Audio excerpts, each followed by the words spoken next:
Kahit man natalo ang Minnesota Timberwolves sa kanilang last game laban sa Denver Nuggets, nananatili pa rin sila sa record na 8 wins, 5 losses bilang number 6 sa West. Sa madaling salita, maganda pa rin kahit papano ang kanilang kalagayan.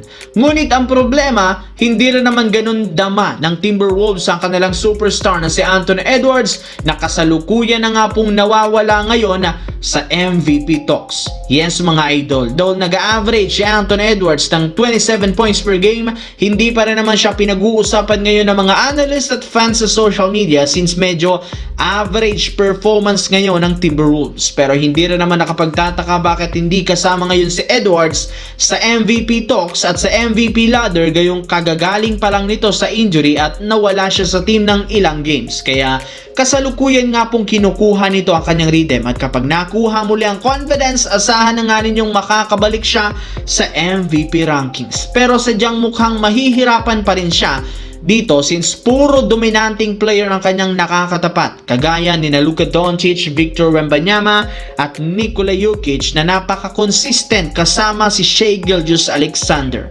Samantala, katulad ng inasahan sa kabila ng napakagandang simula ng Los Angeles Lakers ngayong regular season, hindi pa rin naman humihinto ang pagsilabasa ng mga trade rumors patungkol sa team.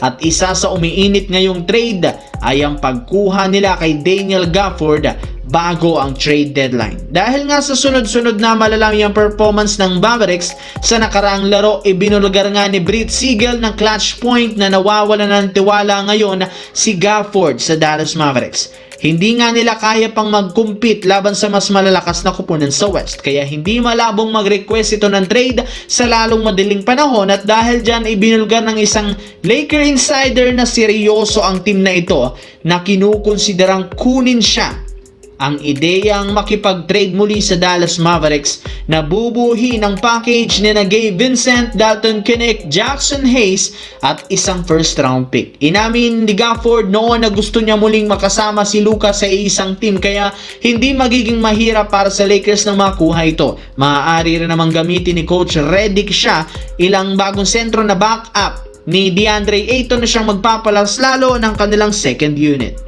Sa kabilang banda, naging easy win para sa Golden State Warriors ang laban ngayong araw laban sa New Orleans Pelicans, 124-106 sa kabila ng maagang pag-struggle ni Stephen Curry na nagtala lamang ng kabuoang game ng 9 points sa kanyang 28 minutes na playing time. Mabuti na lang nag-step up si Moses Moody na siyang naging player of the game matapos siyang magtala ng season high 32 points sa kanyang 10 out of 16 shooting. Simula nang mag-init ang shooting nito sa kanilang game, halos lahat ng ginagawang play ng Warriors ibinigay nila sa kanya. Syempre, ganyan nga kalaki ang tiwala ni Coach Steve Kerr at ng coaching staff kay Moses Moody since alam nila kung gaano kalaki ang improvement ng shooting nito. Kaya sa tuwing struggle si Stephen Curry, siya ang inaasahang magbubuhat sa kanilang opensa ngayong season at yan ang ating aabangan.